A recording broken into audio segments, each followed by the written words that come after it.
So for many of us, it's probably impossible to imagine what it's like to be in a war. Thank God for that, right? We are in a time of unprecedented peace.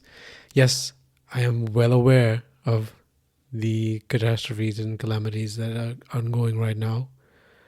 I'm not going to talk about much about that because you hear about enough of that on the news.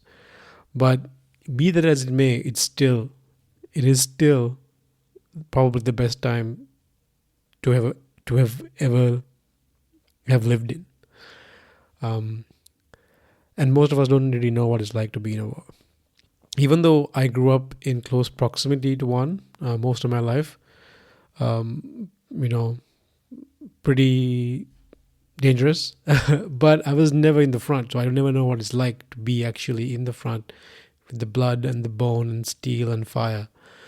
So I don't know. But what we do know is one of the worst such fronts was in World War One, and I don't know what it is about getting older that makes men all of a sudden get interested in old wars. But here we go. And if you have no frame of reference for this, I'd recommend just Googling it. I would probably just, safe search on to begin with.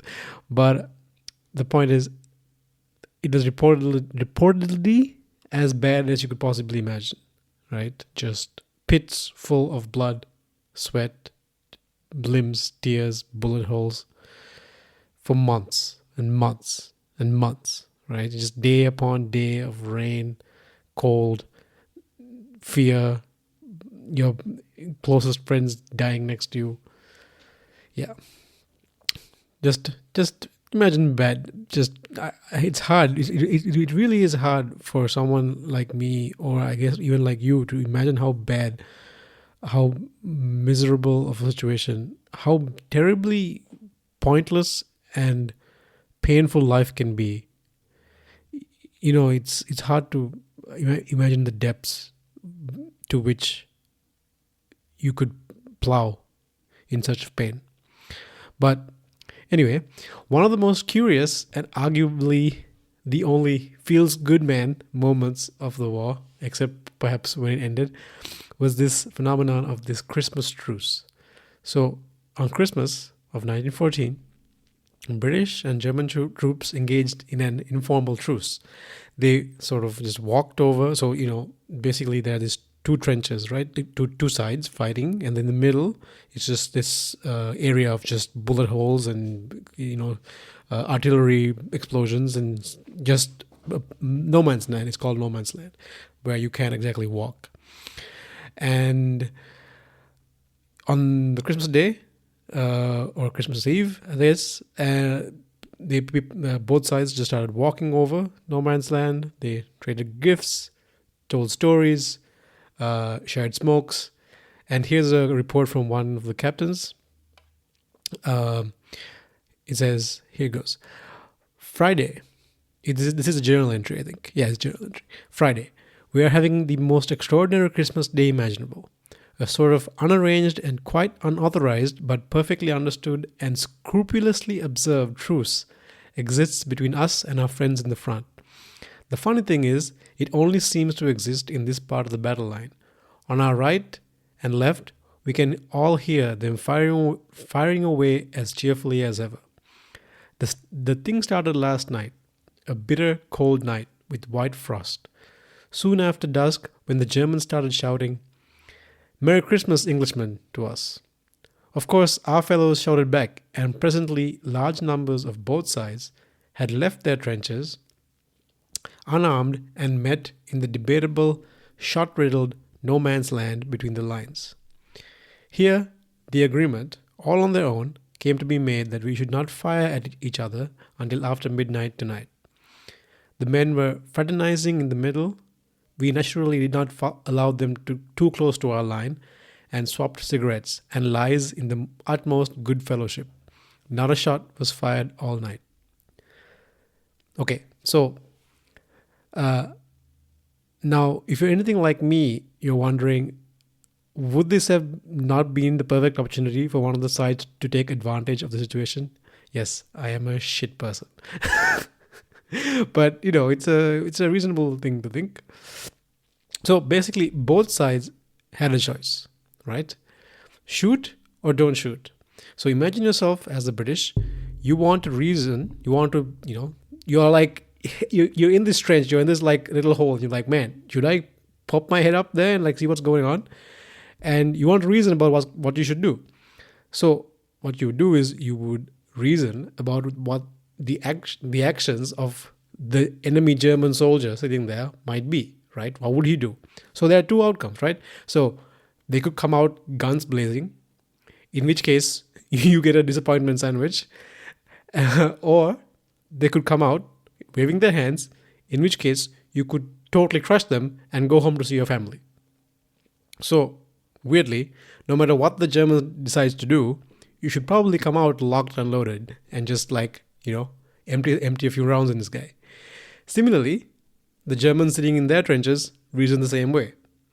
So each side would have concluded that there is no way the other would come up peacefully. And then there would have been no Christmas truce, which would have been, of course, a great outcome for both, if they could just cooperate. So this is what is known as a prisoner's dilemma in game theory.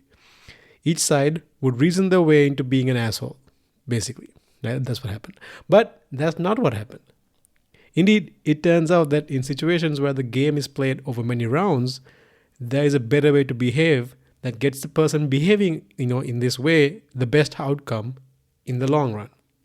And that is tit-for-tat. Or rather, generous tit-for-tat.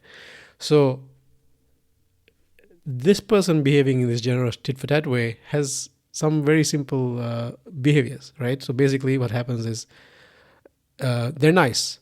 So the strategy will not do something bad, like will not shoot unless the opponent does it as well. So they're nice, right? They will start off being nice and stay nice until the other person behaves like an asshole.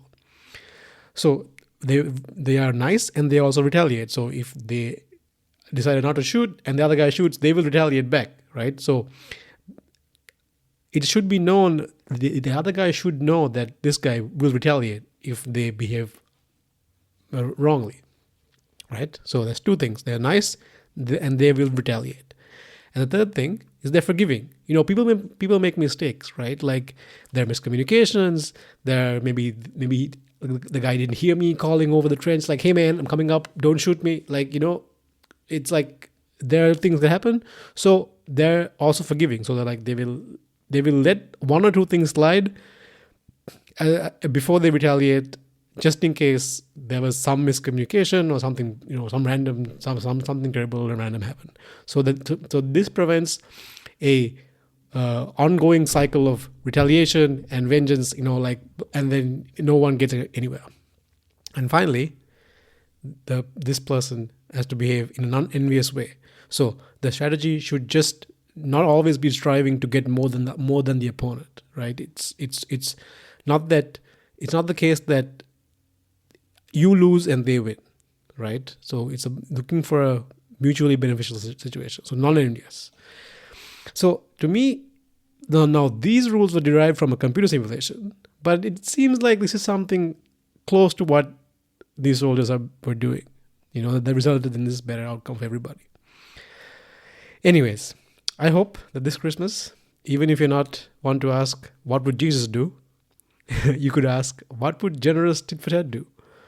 So I hope people around you do the same, and that the new year brings you many more opportunities to be nice, stand up for yourself, be forgiving when people mess up, and play many non-zero games where everyone can benefit. So that is my Christmas dilemma, and my wish to you, Merry Christmas and Happy New Year. Thanks for tuning in. Catch you again next time.